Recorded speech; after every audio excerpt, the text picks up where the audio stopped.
এই আল ফারুক সোসাইটি যারা প্রতিষ্ঠা করেছিলেন তাদের অনেকেই হুজুরের ইচ্ছা মতো দোকানপাটগুলো নষ্ট করেছে। মহানগরী সংগঠন আল ফারুক সোসাইটির তেমন কোনো ফান্ড ছিল না, সব কিছু রিপেয়ার করে যেখানে আপনারা বসেছেন এখানে সোলিং করে চারিদিকে ঘরটা নির্মাণের ব্যাপক কাজ চলছে।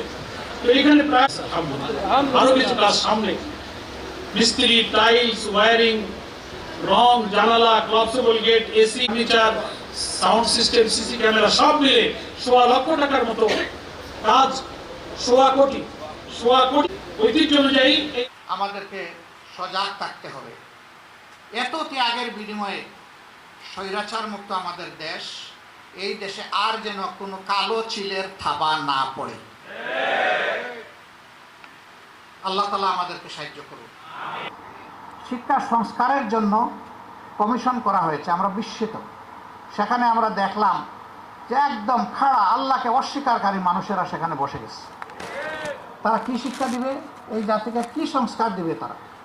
অথচ এদেশের অলিতে গলিতে মসজিদ মাদ্রাসা পরিপূর্ণ, শিক্ষার দুটি ধারা স্বীকৃত, একটি সাধারণ শিক্ষা আর একটি ইসলামী শিক্ষা। ইসলামী শিক্ষাকে সম্পূর্ণ উপেক্ষা করা হয়েছে, এখানে কোনো আলিমকে অন্তর্ভুক্ত করা হয়নি। আমরা বলেছি অবশ্যই কমপক্ষে আলিয়া নেসাব থেকে একজন এবং কবি নেসাব থেকে একজনকে এই কমিশনে অন্তর্ভুক্ত করতে হবে। আমাদের দাবি, এখন যে সরকার আছে তাদেরকে সত্যটা বের করে আনতে হবে। কারাই সর্বনাশ করেছে জাতি তাদেরকে চিনতে চায়, তাদেরকে জানতে চায়।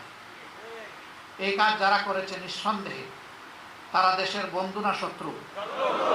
আবার বলেন, তারা বন্ধু না শত্রু? শত্রুদেরকে চিহ্নিত না করতে পারলে ভবিষ্যতে এই জাতির আরো তারা সর্বনাশ করবে। এদেরকে চিহ্নিত করতে হবে, এদেরকে আইনের আওতায় আনতে হবে।